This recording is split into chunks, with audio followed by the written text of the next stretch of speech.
Vamos a tratar de iniciar la segunda parte de esta primera sesión del taller.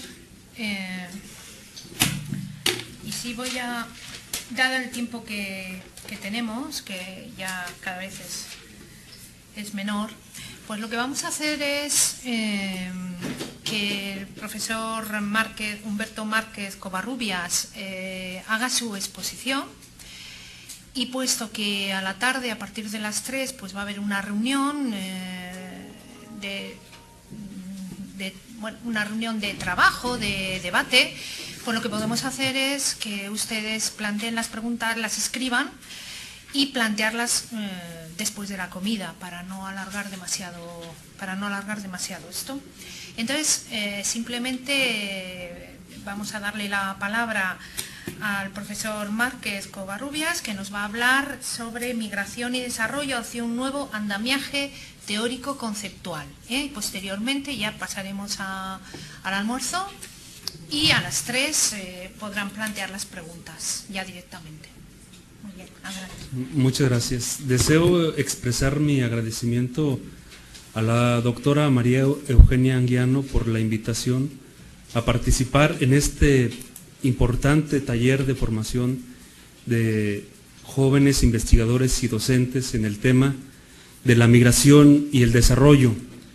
Mi ponencia pretende ser complementaria a la presentación que nos hiciera hace unos momentos el doctor Raúl Delgado Weiss, y tiene el propósito particular de plantear la necesidad de repensar la teoría y la práctica de la relación entre la migración y el desarrollo en el contexto particular de lo que algunos han denominado la globalización neoliberal. La presentación se titula, según el programa, Hacia un nuevo andamiaje teórico conceptual en migración y desarrollo, o la economía política de la migración. Este propósito de repensar las migraciones internacionales va acompañada de 3 objetivos. El primero sería de hacer una revisión de las teorías de la migración a fin de postular esta necesidad de teorizar de nueva cuenta las migraciones internacionales. El segundo objetivo sería el de construir un nuevo andamiaje o aparato conceptual crítico para cumplir el tercer propósito de reconstruir críticamente la relación de migración y desarrollo en la práctica. Desde luego, este planteamiento lo pretendemos hacer desde una perspectiva crítica que pretende dar cuenta de la complejidad de esta relación, más allá de las visiones dominantes ideologizadas, enclavadas en visiones muy acotadas, disciplinares y por tanto parciales. Mi presentación pretendo dividirla en 5 puntos. Por principio de cuentas, haré una revisión muy rápida sobre el contexto actual de las migraciones internacionales, para, en segundo lugar, hacer una revisión acerca del abordaje teórico de las migraciones internacionales. En tercer término, me concentraré en postular esta idea de teorizar la relación de migración y desarrollo. En cuarto término, postulamos nuestra propuesta teórico-conceptual denominada Economía Política de la Migración, y finalmente, para cerrar nuestra participación, hacemos una caracterización o reconstrucción crítica de la relación entre migración y desarrollo. Comencemos pues por plantear a grandes trazos los elementos analíticos que nos pueden ayudar a caracterizar el contexto actual. Si partimos de conceptualizar el periodo actual del sistema capitalista mundial como globalización neoliberal, me interesaría destacar 3 elementos para abordar el problema de las migraciones internacionales. Primero, debemos de tomar en cuenta que está en curso un proceso de reestructuración de la economía capitalista mundial que tiene sus antecedentes en la década de los 60s y 70s con el propósito de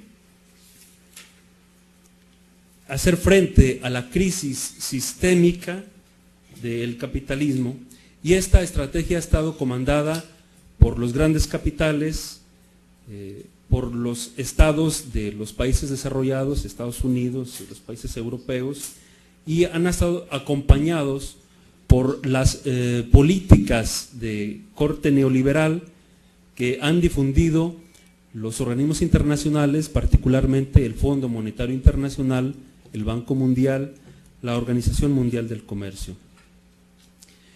El actor clave o el agente clave de esta estrategia, por supuesto que son los grandes monopolios o los grandes capitales transnacionales que no tienen ante sí ningún agente colectivo que les haga frente. Además de la difusión de las políticas neoliberales, esta estrategia se acompaña de un incesante y profundo proceso de concentración y centralización de capitales, de la configuración de los bloques económicos regionales, algo de lo cual ya dio cuenta Raúl Delgado para el caso de México y Estados Unidos, o mejor dicho, para el caso de América del Norte, y también tiene como complemento esta a veces ilegítima estrategia de militarización de las relaciones internacionales bajo el expediente de la guerra preventiva. Otro elemento conspicuo es el ataque sistémico desde los 70s a las condiciones de vida y de trabajo de la fuerza de trabajo, particularmente a sus formas organizativas, a los sindicatos, al sistema de seguridad social, al sistema de subsistencia social también, al desmantelamiento del Estado benefactor o su modalidad cercana como en América Latina lo podría ser el Estado desarrollista.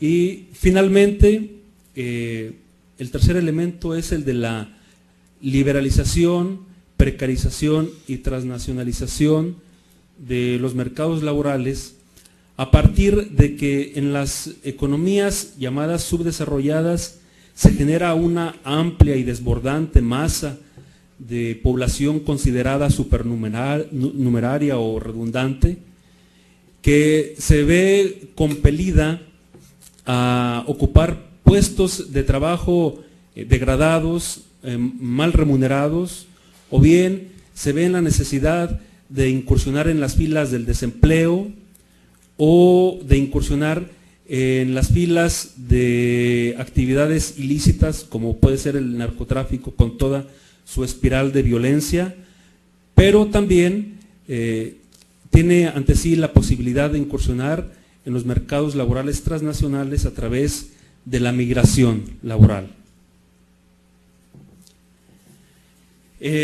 Bajo este contexto conviene también repensar el desarrollo no solo de manera normativa, como lo apuntalan la mayoría de las nociones que circulan en nuestros días, que presentan el desarrollo en un sentido positivo como una solución, cuando se dice pensar en el desarrollo es pensar en políticas responsables, en reformas económicas de corte liberal, que tienen como agente principal a las fuerzas del mercado y que se empata a la idea del desarrollo con la de crecimiento económico.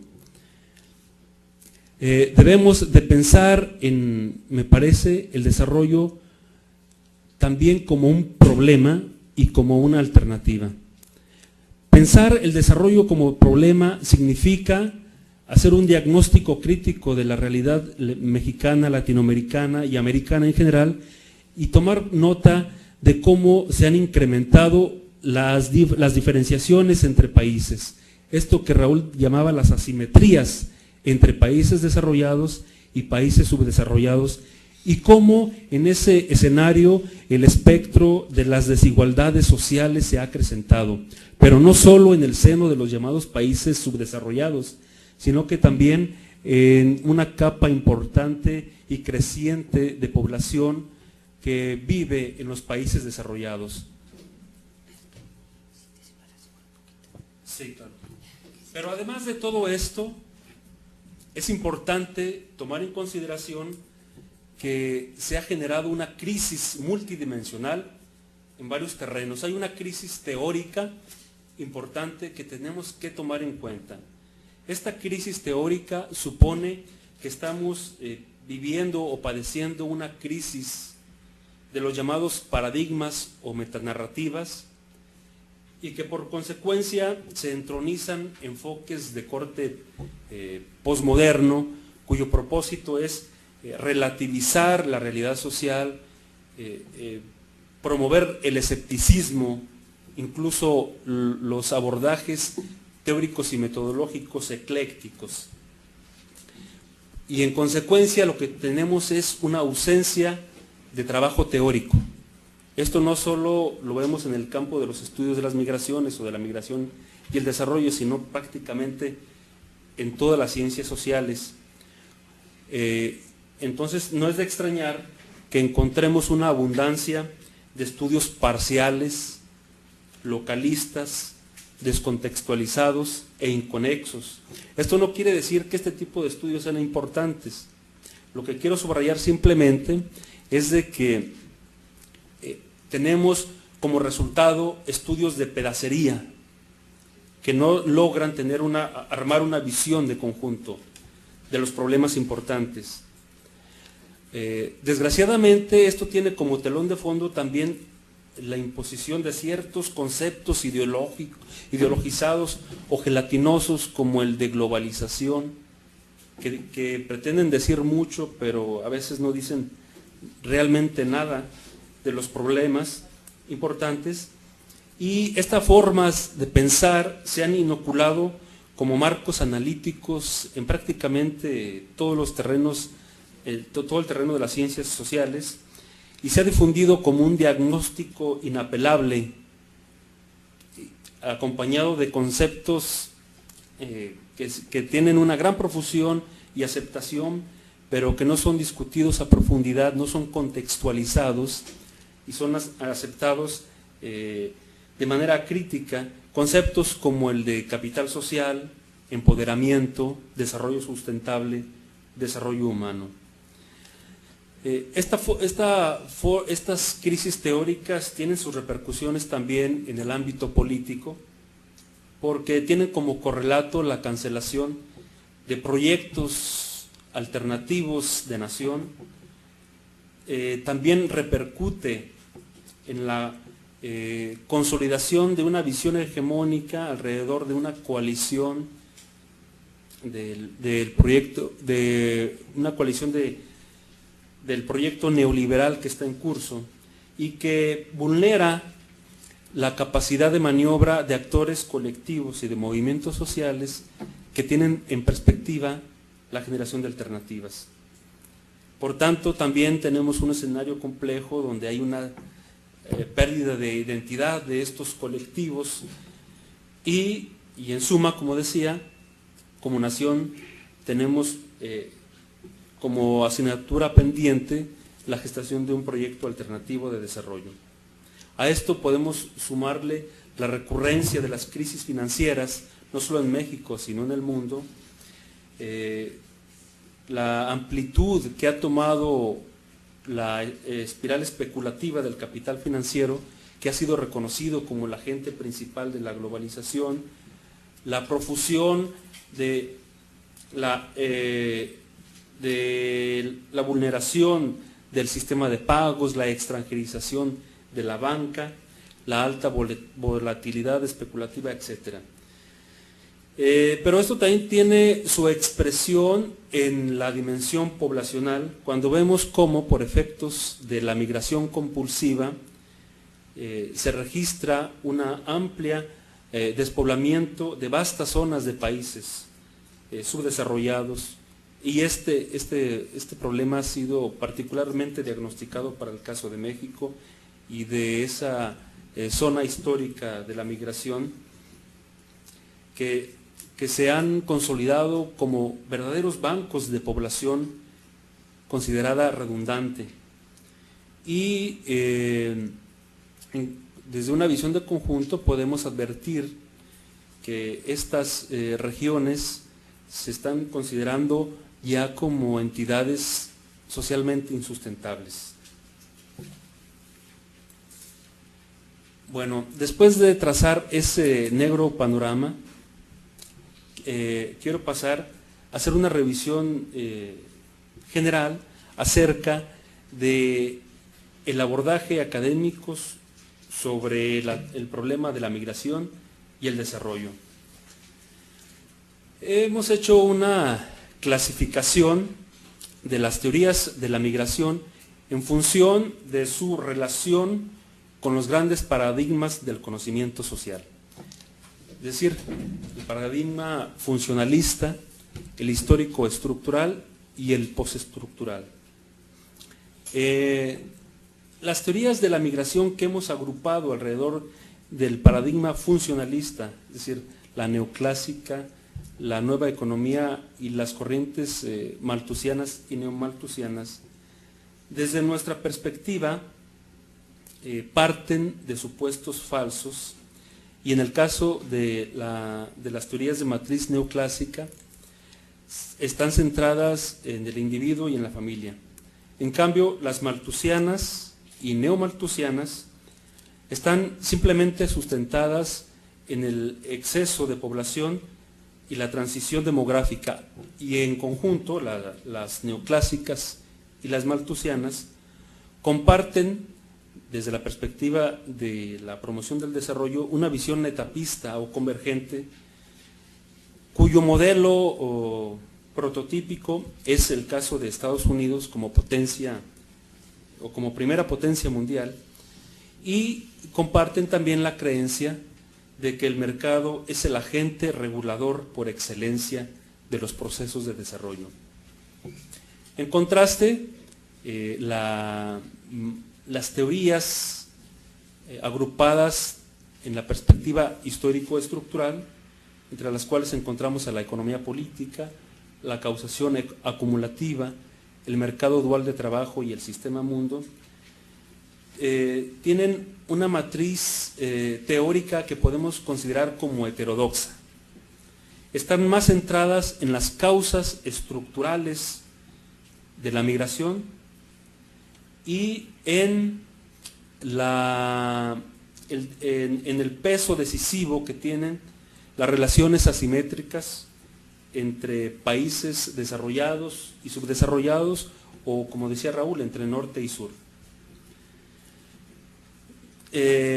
Quizá una virtud de estas teorías es de que apuntan hacia una visión más comprensiva del fenómeno, aunque una de sus principales limitaciones es que dejan de lado la dimensión estratégica del problema o la consideración de la agencia.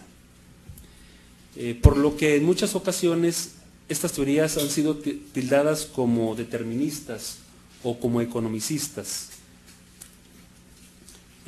Por lo que hace a las teorías postestructurales, entre las que consideramos a las redes sociales, el capital social y quizá la más importante, el transnacionalismo, están centradas más en el proceso migratorio y en la organización social de la migración.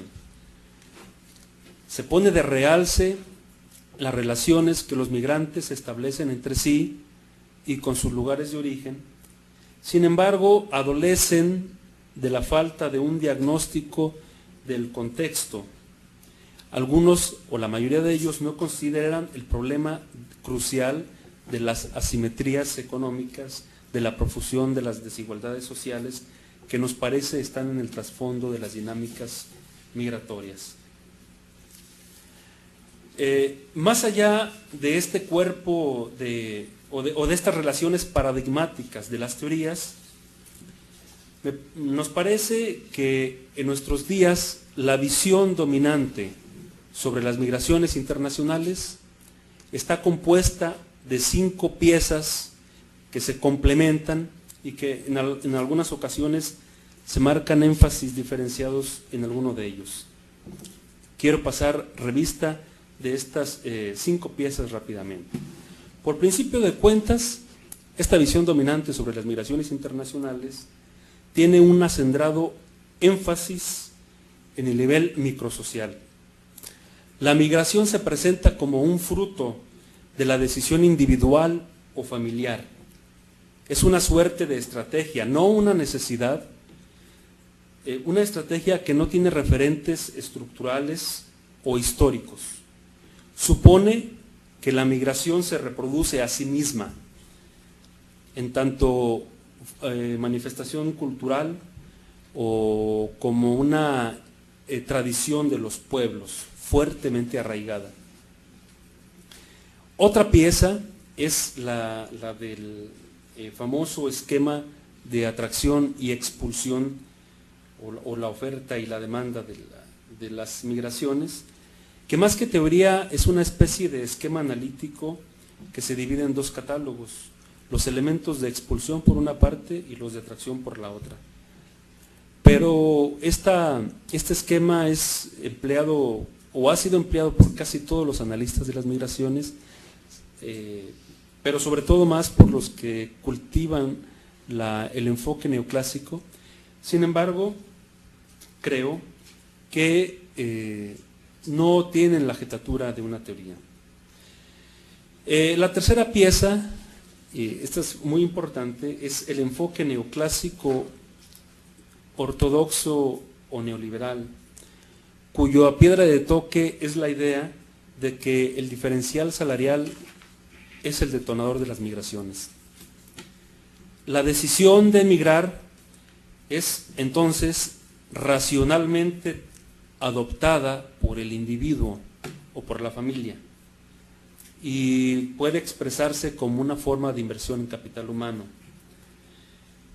Desde la perspectiva neoliberal, los procesos de apertura económica, de integración regional, desembocan en procesos de convergencia económica. Se espera que exista una suerte de igualación en las tendencias de crecimiento y distribución del ingreso entre los países participantes, independientemente de sus diferencias iniciales, y por tanto se presume que en el mediano plazo se arribará a la práctica disminución de estas asimetrías, como lo puede ser el diferencial salarial al que he aludido, y entonces desaparecería o se inhibiría el factor que determina la migración masiva. La siguiente pieza de esta visión dominante es el transnacionalismo, que quizá sea en nuestros días el enfoque que ha tomado mayor difusión e importancia. Como lo comenté hace unos momentos, el transnacionalismo descansa en la idea de que los migrantes tensan entre sí prácticas particularmente socioculturales que les permite enlazar los distintos lugares de destino, pero también los lugares de origen, a través de la configuración de redes y organizaciones sociales que conforman un capital social. Algunos postulantes del transnacionalismo, particularmente los posmodernistas, insisten en la idea de que el Estado-nación, si es que no ha desaparecido, se está desvaneciendo, y esto permite que los migrantes formen un espacio social transnacional. Creo que esta explicación postestructural no considera a profundidad las causas estructurales de las migraciones, ni el papel que juegan los migrantes en los procesos de desarrollo de los lugares de origen y de destino, y en cambio ofrece una visión positiva de la llamada globalización, a la cual consideran, por cierto, como el gran detonador de las migraciones. Y como evidencia, dicen que la difusión de las tecnologías de la información y la comunicación, el abaratamiento de los medios del transporte facilitan y abaratan los flujos migratorios. Finalmente, y este es uno de los temas que nos ocupa en la reunión, es el enfoque de migración y desarrollo, que ha sido, particularmente el que ha sido postulado por los organismos internacionales como el Banco Mundial, el Banco Interamericano de Desarrollo, la OIM, la ONU, entre una larga lista de organismos internacionales, según la cual la migración es fuente de desarrollo para los lugares de origen, particularmente en los ámbitos locales. Desde esta visión, las remesas son el instrumento del desarrollo. La diáspora es la agencia. Pero para que esto sea posible, dicen que es necesario generar un clima de democracia financiera para que se generen estímulos a la inversión productiva de las remesas a través de mecanismos como microcréditos, ahorro y crédito e inversión productiva directamente.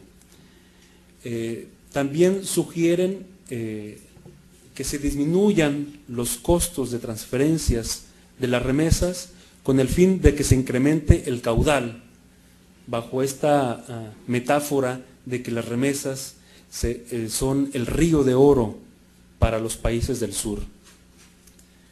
Y finalmente es necesario articular un paquete de políticas públicas de migración y desarrollo bajo este paraguas de buenas prácticas y gobernabilidad local. Entre los ejemplos más sonados sobre este precepto está, por ejemplo, el programa 3x1. Bien.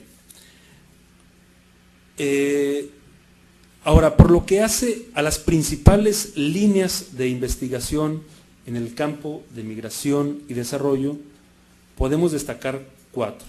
Quizá nos haga falta el expediente europeo del codesarrollo, pero por lo pronto voy a señalar 4. Las dos primeras prácticamente comparten un mismo problema de análisis, que es la posibilidad o no de que las remesas se puedan invertir productivamente y que generen ciclos de desarrollo local. Desde la primera posición, aquella que dice que las remesas no tienen posibilidades de impulsar el desarrollo local, se dice que en lugar de ello las remesas provocan en los lugares de origen procesos de diferenciación social, procesos inflacionarios, como lo puede ser en el caso del precio de la tierra, concentración de recursos en personas que han acumulado bienes y también remesas. Y por tanto ofrecen una visión que algunos han tildado como fatalista o negativa de las posibilidades de la migración como productora del desarrollo. Se dice que en lugar de ello se está perpetuando el círculo de migración, atraso, más migración y así, una espiral sin fin. En contraposición a esta primera línea de investigación está la que descansa en el postulado de que las remesas son un potencial para promover el desarrollo local, porque se pueden invertir en la actividad productiva, particularmente en la agricultura o en el pequeño comercio y en la formación de capital humano. Entonces, además se dice que las remesas ejercen un efecto multiplicador en las localidades y en las regiones colindantes. nos parece que esta perspectiva del desarrollo es una visión muy instrumentalista, porque pone en el centro a las remesas como el único recurso, pero en cambio no propone una diversificación en el acceso a los recursos de las comunidades de origen. Las siguientes dos líneas de investigación también tienen puntos en común, en lugar de que sean excluyentes, me parece que se complementan. Una es la del transnacionalismo, quizá ya no tenga mucho caso insistir porque ya lo dijimos, pero aquí se resalta la idea de que los migrantes transmiten hacia sus comunidades de origen recursos como remesas, pero también ideas, habilidades adquiridas, otras visiones del mundo, y que si son bien canalizadas pueden contribuir al desarrollo local. Como un complemento de esta visión transnacionalista surge otra línea de investigación según la cual la migración prohija un nuevo sujeto social que puede convertirse en el agente del desarrollo. Esta idea ha surgido a partir del análisis de la experiencia mexicana, particularmente del programa 3x1, a partir del cual los migrantes organizados envían remesas que son empleadas en programas de obra pública municipal, programas sociales y programas comunitarios. Pero más que el resultado de las obras materiales, los autores han destacado la conformación de este nuevo sujeto social. Sin embargo, esta línea me parece que es complementaria a la vertiente transnacionalista. Bien, en una visión de conjunto podemos advertir que se ha creado una mitología alrededor de la relación positiva entre migración y desarrollo. Esta mitología encubre verdades a medias, algunas ambigüedades, pero también algunas falacias. Y me parece que para desmitificar estas ideas es necesario tomar nota de las contradicciones o paradojas que están en el trasfondo. El primer mito es la idea de que la integración regional de libre comercio y las políticas de ajuste estructural que le son consustanciales desembocan una convergencia económica entre los países participantes y disminuyen la migración.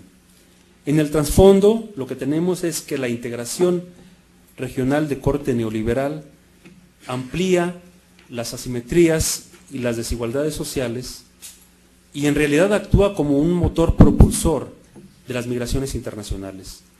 El segundo mito es esta idea ahora tan difundida de que la migración es un fenómeno cultural que descansa en una estrategia familiar. Me parece que es una idea interesante, pero es incompleta, porque no toma en cuenta las condiciones estructurales en las cuales hemos insistido prácticamente todo el día, que prevalecen y precipitan la migración forzada o compulsiva y desmiembran familias y procesos de sociabilidad en los ámbitos locales y regionales. El tercer mito es la idea de que los migrantes se convierten en agentes del desarrollo para sus lugares y países de origen y sus recursos, particularmente las remesas, actúan como palancas o motores detonadores del desarrollo. Esto encubre una paradoja. Los migrantes, en tanto trabajadores expuestos a formas extremas de precarización, flexibilización y explotación laboral en los países de destino, ahora son responsabilizados de promover el desarrollo de sus lugares de origen. Esta es la gran paradoja, me parece, de la visión de migración y desarrollo prevaleciente. El cuarto mito parte de que la inmigración se convierte en el rostro humano de la globalización, donde como en el juego de la pirinola todos ganan. Ganan los migrantes y sus familias y los países de origen y destino. Se dice que ganan los migrantes porque acceden a un empleo a un empleo y a una remuneración a la cual no tienen posibilidades de acceder en sus lugares de origen, y ganan también, se dice, sus familias porque en contrapartida perciben remesas que son empleadas para la subsistencia, la reproducción familiar y en algunos casos para la inversión social y productiva. Y también se dice, ganan los países de origen porque se desembarazan del problema tan agudo del desempleo estructural y de las posibles presiones sociopolíticas que pudieran representar, y en contrapartida también perciben divisas, y se dice ganan los países de destino porque acceden a una fuente inapreciable de fuerza de trabajo barata que es útil para alimentar los procesos de acumulación. Bien, pero la paradoja es que las migraciones internacionales, particularmente las compulsivas como la mexicana, están aparejadas con costos socioeconómicos que no llegan a compensar la entrada de remesas y otros recursos adicionales. El último mito que se ha venido generando sobre la relación entre migración y desarrollo es la idea de que las buenas prácticas en materia de política pública son la mejor estrategia de migración y desarrollo. Ya ejemplificaba yo el caso del 3x1, que, como se dijo en la primera presentación, en modo alguno es una política despreciable o desdeñable. Nos parece que es un programa muy importante para lugares de origen, pero no puede postularse que este programa sea detonador del desarrollo. Paradójicamente, las políticas públicas, así descontextualizadas frente al problema del desarrollo, de esta manera inconexas, lo único que hacen es responsabilizar a los migrantes en una tarea que no les compete, que es la promoción del desarrollo. Bien, en un balance preliminar podemos decir que el horizonte analítico unidireccional de migración y desarrollo es falso e irresoluto, que este campo de estudios es insustentable si se sigue insistiendo en que la migración se presenta como una variable independiente, productora de desarrollo, una variable a la cual no hay que explicar, simplemente se la asume como un dato dado. Otro problema que presenta el campo de estudios en migración y desarrollo es que la pauta en realidad la están marcando los organismos internacionales y todo su aparato conceptual, y no tanto la investigación crítica, que está predominando la visión de los países desarrollados y que, como se decía, es imprescindible construir la perspectiva del sur. Y la hipótesis que planteamos después de hacer esta revisión es de que la formulación unidireccional de migración y desarrollo en realidad constituye una nueva arista de la llamada nueva política social que responsabiliza a los migrantes de su propio desarrollo mediante la inversión de sus propios recursos, en este caso el capital social o las remesas. Esta es una especie de reedición de la nueva política social abocada al combate a la pobreza, según la cual los pobres son responsables de revertir su situación de pobreza mediante el empleo de sus propios recursos, el denominado capital social. Bien, el problema entonces estriba en romper esa visión de migración y desarrollo,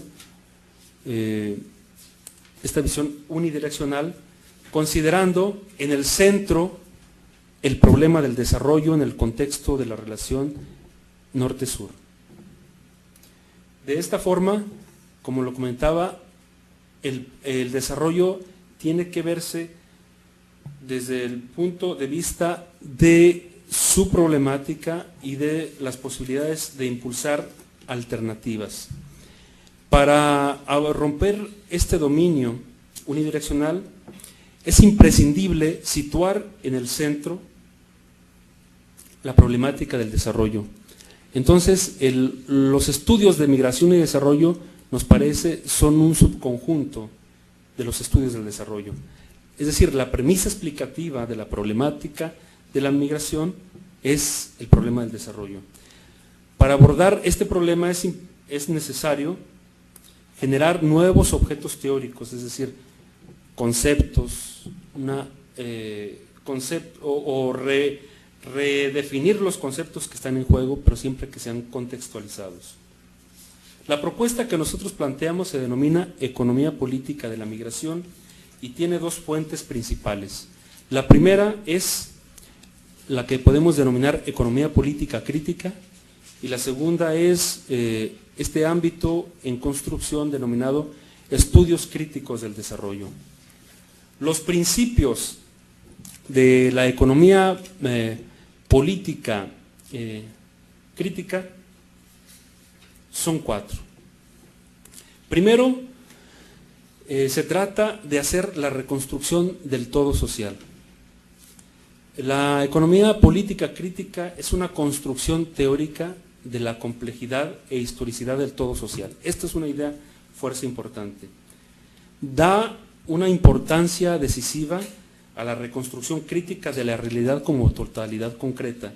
Dispone de un aparato crítico, conceptual, transdisciplinario, que inquiere sobre las relaciones principales del fenómeno de migración y desarrollo y la observación de regularidades.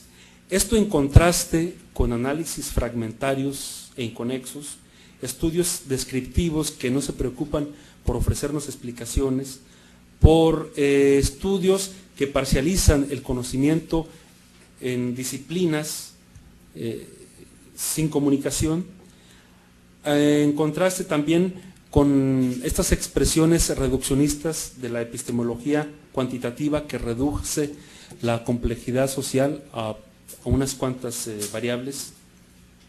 Es decir, la idea o el punto de vista de la totalidad desde la epistemología del conocimiento, donde el todo es más que la suma de las partes, sin que esto quiera decir que no interese el estudio de las partes, da al traste con la acusación recurrente de que la economía política crítica incurre en determinismos o reduccionismos economicistas. El segundo principio es el de la historicidad de los fenómenos sociales. La historia es vista como una relación dialéctica entre agentes sociales, estructuras y coyuntura. Contrasta con esta visión dominante que descansa en el fin de la historia, la economía del mercado y la democracia liberal. El tercer elemento, el análisis dialéctico de la sociedad, es una herramienta primordial, me parece, para abordar los estudios migratorios, porque permite detectar cuáles son las contradicciones inmanentes, pero también las alternativas posibles, como lo puede ser la transformación social, que entraña una valoración dialéctica de los agentes sociales participantes confrontados con las estructuras o con las dinámicas estructurales y las prácticas sociales en curso. El último principio es el de hay que vincular la teoría y la práctica, pero por aras del tiempo solo lo indico. Bien, la otra fuente que comentaba es la de los estudios críticos del desarrollo. Esto para diferenciarla de otros dos campos que están en juego. El primero es los estudios de la globalización, que surgen en la década de los 90 del siglo pasado como una crítica a la noción del desarrollo y descansa en este concepto tan difundido de globalización como un proceso inevitable que no permite la generación de alternativas y que concibe la dinámica social en el flujo de mercancías, de tecnología, de finanzas, de inversión y de personas, en este caso la migración. Estos estudios influyen directamente en los estudios migratorios, a partir del transnacionalismo y a partir de la idea de que la globalización es el motor propulsor de las migraciones y las migraciones constituyen, como lo dije, el rostro humano de la globalización. Por otra parte,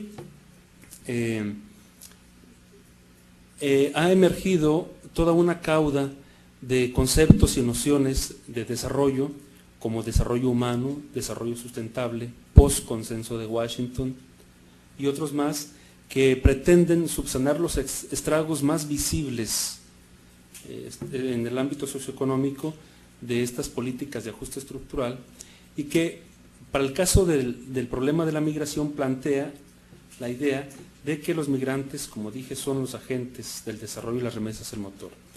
Pero este otro paradigma que está en construcción, que podemos denominar provisionalmente estudios críticos del desarrollo, surge como una crítica a estas dos visiones anteriores y descansa en la idea de que el desarrollo se tiene que contemplar como una reconstrucción de los problemas, pero también como una potencialidad, y el desarrollo solo será posible cuando se activen mejoras en las condiciones de vida y trabajo de la mayoría de la población, en este caso de la población migrante y la población afín, pero a condición de que se generen cambios en el orden estructural, político e institucional. Bien.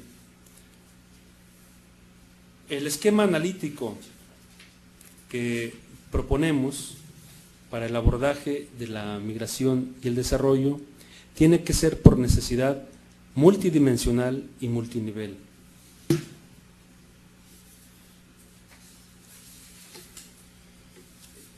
En este esquema nosotros podemos apreciar cómo el problema del desarrollo tiene que verse, por supuesto, en el ámbito local, nacional, regional y global, y que esto nos permite emplazarnos en uno de estos niveles sin descuidar las relaciones horizontales y verticales, para evidenciar cuáles son los procesos clave que están en curso y que nos den una explicación suficiente para conocer la dinámica migratoria en curso, pero sin descuidar tampoco cuáles son los agentes o actores principales. En este esquema es importante destacar cuáles son las prácticas estratégicas en curso. Se trata de evidenciar la confrontación de proyectos portadores de intereses divergentes en el entramado estructural que aquí estamos planteando.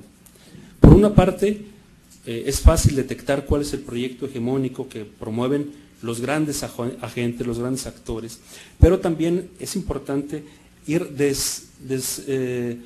hilvanando el proyecto estratégico, las formas de acción sociopolítica que aglutinan a movimientos y clases, como lo pueden ser los migrantes organizados que se manifiestan y se organizan para distintos motivos. Pero también es importante tomar en cuenta cuáles son las dinámicas estructurales que están en el trasfondo. Es decir, esta forma desigual y asimétrica que articula los niveles global, regional, nacional y local, y los elementos que componen las esferas dominantes en el ámbito de las finanzas, del comercio, de la producción y de los mercados laborales, y que moldean las relaciones y diferenciaciones entre países y que sirven de marco para el detonamiento de las desigualdades sociales. Estas dimensiones analíticas se acompañan de un aparato conceptual. Por una parte tenemos los conceptos clave de los estudios de migración y desarrollo, como son migración, remesas, desarrollo. Sin embargo, el concepto de migración en la mayoría de los casos se considera simplemente como una movilidad poblacional, y para abordar el problema de la migración hay que seguir su trayectoria, ya sea sociocultural, laboral, el problema de los derechos humanos o la formación de comunidades empresariales o la gestación de organizaciones sociales o la formación de un nuevo sujeto social. Sin embargo, Creo que esto es importante, pero es más importante dar cuenta de las pautas casuísticas de la migración. Y para ello estamos proponiendo redefinir el concepto de migración forzada, que en otras latitudes ha sido considerada solo para referirse a aquella migración originada por conflictos y manifestaciones distintas de violencia, pero se ha descuidado las causales económicas, políticas, sociales, culturales, ambientales y poblacionales. Para el caso de México pensamos que las causas estructurales de la migración se encuentran en la descomposición económica, política, social, cultural y poblacional, ocasionada por estas dinámicas de la integración económica asimétrica, pero también es importante visualizarlas en el plano local a través del análisis del deterioro de las condiciones materiales y subjetivas de arraigo de la mayoría de la población, como son la descomposición en el acceso a un empleo formal digno y bien remunerado, que es el basamento de la subsistencia familiar para la adquisición de alimento, vestido y vivienda, la desarticulación del acceso a recursos productivos, pero no solo remesas, sino también recursos financieros de otro tipo, recursos naturales, tecnológicos y humanos, y la proliferación de formas de exclusión social mediante la cancelación de ciertos servicios o la calidad de los servicios públicos, educativos, salubridad, infraestructura, seguridad pública. Se trata entonces de visualizar cuáles son las expectativas de vida y de trabajo en los ámbitos local, regional y nacional, el disfrute del tiempo libre, la estabilidad familiar, la articulación de la actividad productiva, las formas de participación política en un ámbito democrático, el ejercicio pleno de la ciudadanía.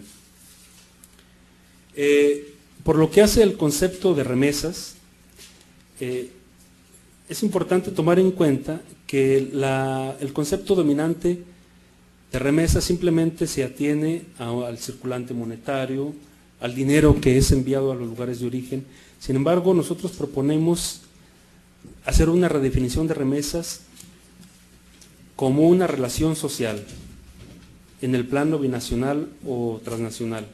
Por una parte, comporta relaciones de producción, es decir, las formas de inserción al mercado laboral en los países de destino, que conllevan la percepción de un salario, pero por otra parte, las remesas también están vinculadas a formas de reproducción familiar en el ámbito de las comunidades de origen. Esta forma de concebir a las remesas es problematizar la variedad de relaciones que la gestan y la hacen posible. Bien, concluyo con esta laminilla. Una forma de caracterizar en la práctica la relación entre migración y desarrollo puede ser la siguiente. En primer lugar, el subdesarrollo produce migración forzada. La descomposición socioeconómica ocasionada por la neoliberalización produce migración forzada hacia los países desarrollados, y es importante en este punto tomar en cuenta lo que Raúl decía por la mañana.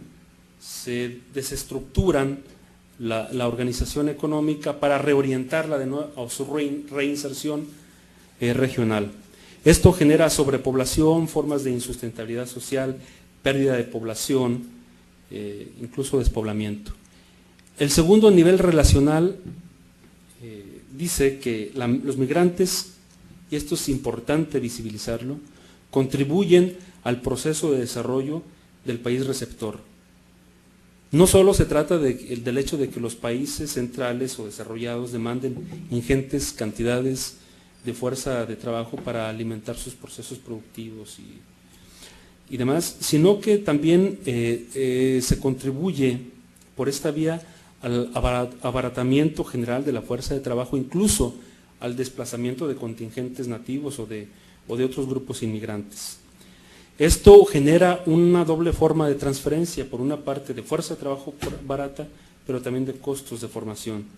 Pero no solo eso, sino que también los migrantes ayudan a dinamizar el mercado interno de estos países a través del ejercicio de su poder de compra, por la vía del consumo, pagan impuestos, contribuyen a la formación del fondo fiscal, que no necesariamente se redistribuye de manera proporcional en la prestación de servicios y bienes públicos. En el plano demográfico, alivian el problema de pensiones derivados de la jubilación de la llamada generación del baby boom. El tercer nivel relacional se trata de que los migrantes contribuyen al sostenimiento de la precaria estabilidad socioeconómica del país de origen. Es aquí donde descansa la mayoría de las visiones acerca de la migración y el desarrollo, o de la migración como fuente del desarrollo. Se trata de que lo que se ha discutido, las remesas contribuyen o no a la reducción de la pobreza. Pero lo que sí está comprobado es de que la mayoría de las remesas como fuente salarial están abocadas a cubrir la subsistencia familiar. Como complemento a esto, se revisa de manera asidua la contribución de las remesas en la generación de obra pública a través de programas como el 3x1 y de las remesas productivas como detonadores del desarrollo local. Y esto se ha querido organizar todavía sin un éxito completo a través del programa Invierte en México y con distintas denominaciones según el estado en que se trate. La cuarta relación dialéctica vislumbrada es la que la migración forzada y la dependencia de las remesas están asociadas a procesos preocupantes de degradación social. Es decir, con todo y que los migrantes contribuyen a la subsistencia de sus familias, que contribuyen a la dinámica comunitaria, la migración y las causas de la migración están detonando como una espiral incontenible procesos de insustentabilidad en el plano económico, social, ambiental y poblacional. Como alternativa, y aquí lo dejo como idea general, que es imprescindible promover alternativas de desarrollo. Eso es todo. El tiempo se me agotó hace rato, pero agradezco su tolerancia. Muy bien, pues muchísimas gracias. Humberto, porque la verdad, bueno, lamento haberte tenido que dar prisa, pero realmente pues es una hora ya muy delicada por temas de cafetería y demás, pero bueno, agradezco tu comprensión también y bueno, pues pasamos al almuerzo y a las 3 de la tarde nos volvemos a ver y ya ahí tendrás más tiempo con los aquí presentes debatir sobre estos temas. La verdad es que la exposición era muy densa y difícil de concentrar en poquito tiempo, pero tendremos oportunidad de hablar sobre ello. Muchísimas gracias a todos y bueno, pues a las 3 nos volvemos a ver. Jóvenes, muy rápido, vamos ahora a la cafetería que está en el segundo edificio